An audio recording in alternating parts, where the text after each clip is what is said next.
Exam के point of view से एक बहुत ही इंपॉर्टेंट टॉपिक है जिसको समझे बिना आप इलेक्ट्रिसिटी को नहीं समझ सकते और वो टॉपिक है Coulomb's law.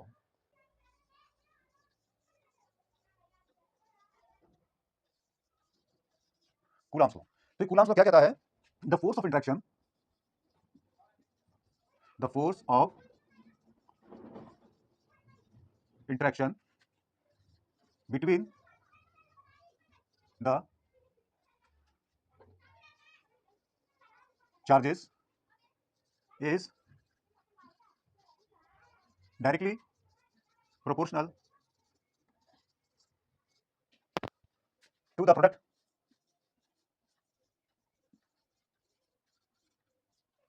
of the charges and inversely proportional to the square of the distance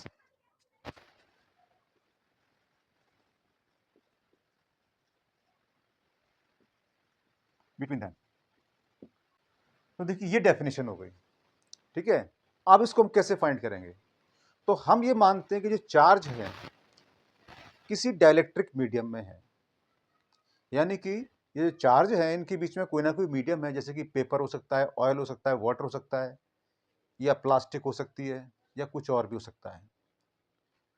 तो इन मीडियम्स को बोलते हैं हम यहाँ पर डाइलेक्ट्रिक मीडियम। तो इससे होता क्या है कि चार्जेस के बीच में लगने वाला जो मतलब अगर ये ना होते, वैक्यूम होता, तो उस टाइम पर ज़्यादा फोर्स लगता है और जब ये रखे जाते हैं तो फोर्स थोड़ा सा कम हो जाता है। ये डिपेंड करता है कि डाइलेक्ट्रिक मटेरियल की वैल्यू कितनी है, ठीक है। तो चलिए स्टार्ट करते हैं। हम इसके लिए इमेजिन करते हैं, let two point charges Q1 and Q2, और ये जो 2 पॉइंट चार्जेस है Q1 Q2, इनके बीच में डिस्टेंस है R, separated by a distance R between them and having a dielectric medium between them। तो हमने यहाँ पर क्या क्या एजम्पशंस किया हुआ है कि चार्जेस हैं, उनके बीच की डिस्टेंस है, और उन चार्जेस के बीच में एक डाइलेक्ट्रिक मटेरियल है। ध्यान से सुनना इस बात को, ठीक है। तो देखिए मैं फिगर यहां बना देता हूं, ये फिगर हो गया। तो ये चार्ज Q1 हो गया, ये Q2 हो गया, और इनके बीच की जो डिस्टेंस है वो R हो गई, ठीक है। और मैं यहां पर एक कार्टेशियन कोऑर्डिनेट सिस्टम बना देता हूं इस तरीके से, ठीक है।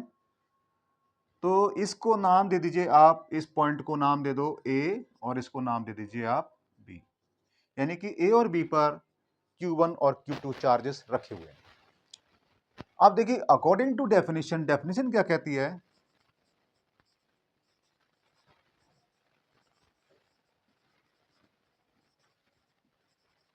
कि जो फोर्स है F directly proportional to the product of the charges. तो नंबर 1 स्टेटमेंट ये हो गया, और नंबर 2 स्टेटमेंट ये हो गया,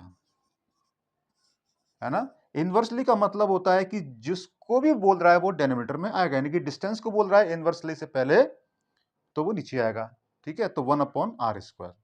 तो ये स्टेटमेंट है, और ये स्टेटमेंट इंडिविजुअली काम नहीं करेंगे, ये दोनों स्टेटमेंट एक साथ एक्टिव होंगे। तो डेफिनेशन में हमने तो इनको अलग अलग बोला है, लेकिन ये रियल में क्या होगा, ये एक साथ एक्टिव होंगे, इस वजह से हमें इनको कंबाइन करना पड़ेगा। लिखेंगे कंबाइनिंग दीज टू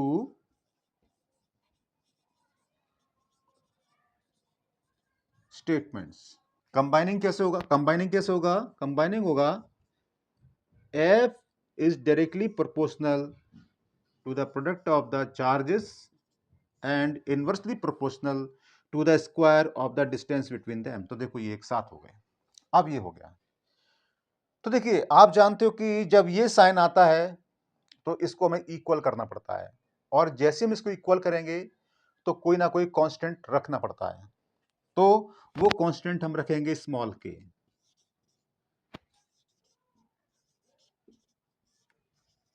तो देखिए, इसको जो के है ना, इसको कुछ नाम दिया जाएगा। तो ये नाम क्या पड़ेगा? देखो, इसको कहेंगे, चूंकि ये आया फोर्स के लिए, तो इसका जनरल नाम क्या होगा? Force constant. लेकिन ये कांस्टेंट किसके लिए आ रहा है? तो फोर्स के लिए आ रहा है, लेकिन इसका प्रोडक्शन किसकी वजह से हो रहा है? इन तीनों की वजह से हो रहा है। तो ये चार्जेस हैं, और वो यहां पर रेस्ट में भी है, तो इलेक्ट्रोस्टैटिक, तो इसको बोलेंगे इलेक्ट्रोस्टैटिक फोर्स कांस्टेंट। तो वेयर के इज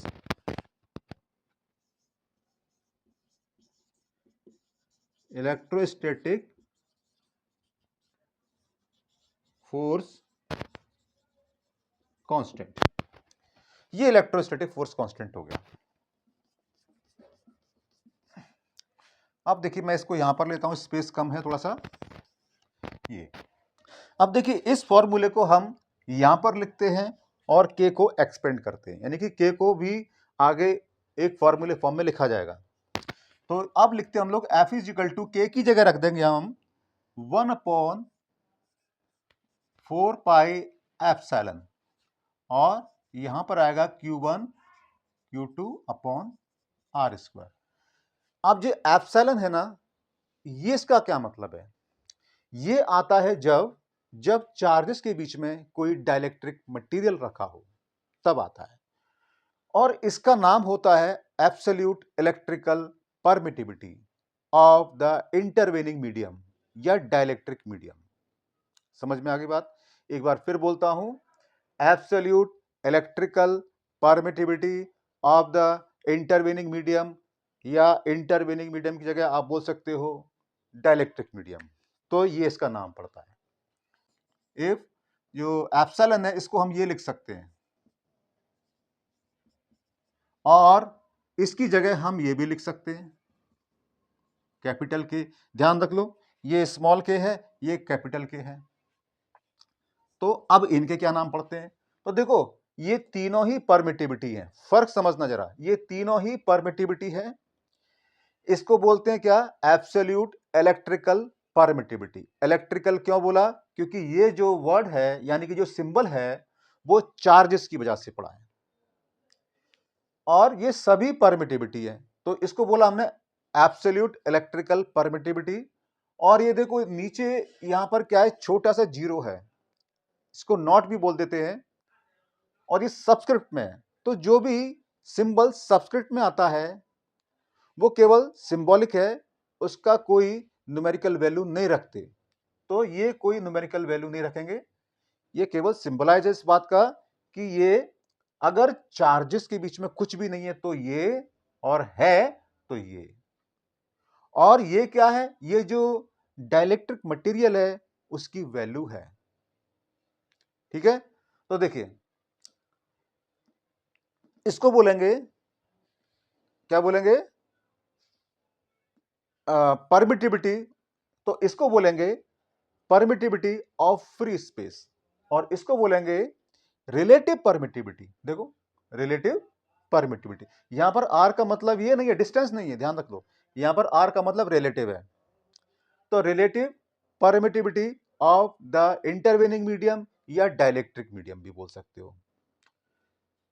इसकी जगह हम ये भी लिख देते हैं, कभी कभी ये भी चलता है इसकी जगह, ठीक है, कैपिटल की। तो अब हम क्या करते हैं, इसकी जगह अब हम ये रख देते हैं, ठीक है,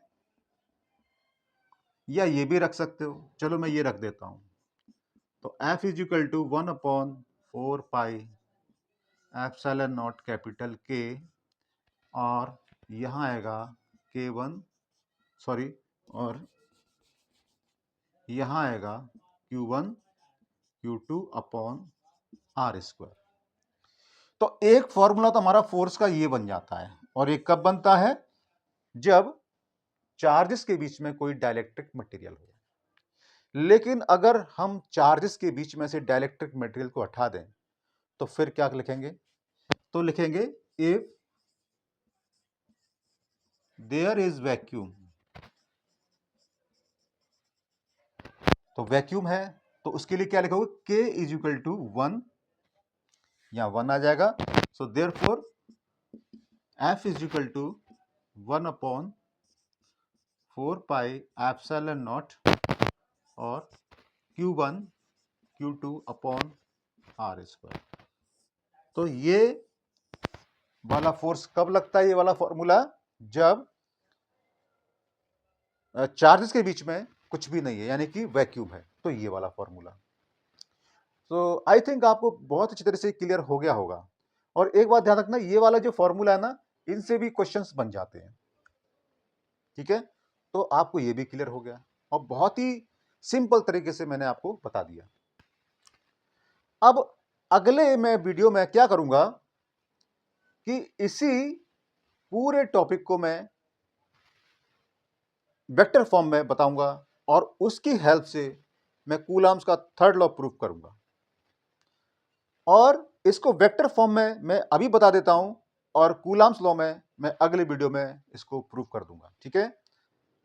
तो देखिए, अगर इसी को मैं लिख देता हूं यहां पर in the vector form, in the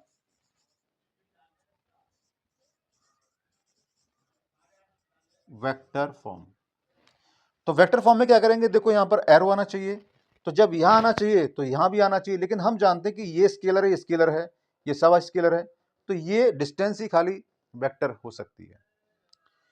तो हम इस फोर्स को इसी के टर्म में लिखेंगे। तो यहां पर मैं थोड़ा सा रफ काम यहां बता देता हूं, ठीक है। तो जैसे कि यहां पर डिस्टेंस है, ये r है, तो इसको अगर हम ऐसे लिखें तो देखो, हम इसी को ऐसे भी लिख सकते हैं, मॉडुलस ऑफ वेक्टर r, और यहां पर लिख सकते हैं कैप ऑफ वेक्टर और कैप ऑफ डिस्टेंस, ठीक है। तो जब हम ये दो लाइनें लगा देते हैं इस टाइप से, तो वो वेक्टर को स्केलर बना देती है। तो यानी ये तो स्केलर वाला हो गया और ये यूनिट वेक्टर हो गया। तो अब ये क्या हो गया, हमने इसको इसके टर्म में लिख दिया, लेकिन हमारे पास है क्या, देखो ये है। तो मुझे अब फोर्स को लिखना है वेक्टर फॉर्म में। तो F is equal to 1/4 pi epsilon not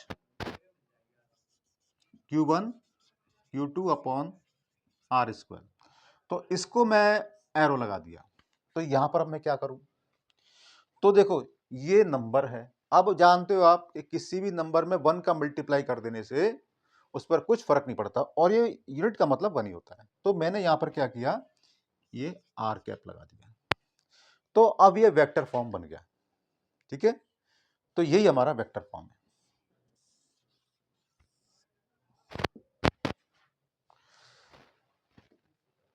so friends, ऐसे इंफॉर्मेटिव वीडियो के साथ में बने रहिए और सीखते रहिए। फिर मिलते हैं अगले वीडियो में। Till then, goodbye, keep learning. और यहां तक वीडियो देखने के लिए आपका धन्यवाद।